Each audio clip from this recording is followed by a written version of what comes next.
pat viens krievs. Jā.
Cilvēku metra, tad karogu nesēja metrs, pakāpjas.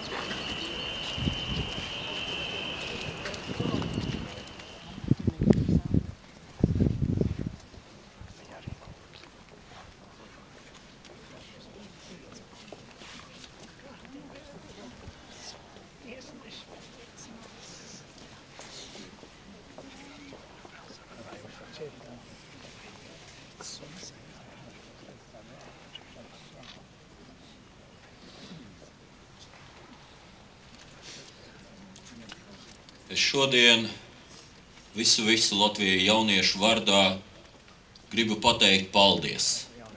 Paldies par jūsu uzvaru. Tieši tā, uzvaru. Un savas uzvaras augļus jūs varat redzēt sev priekšā. Tā ir brīvajā Latvijā augusi jauna nacionāla paudze.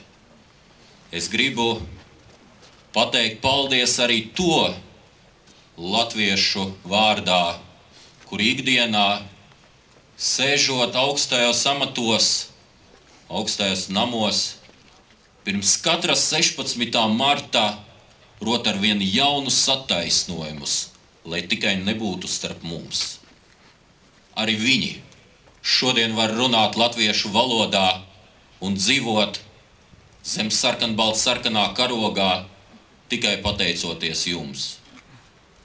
Un visbeidzot, es gribu apsolīt, ka mēs pabeigsim to, ko nepaspēja pabeigt latviešu leģionāri. Nevar būt par pusi brīvs. Mēs gribam dzīvot pilnīgi brīvā Latvijā. Paldies!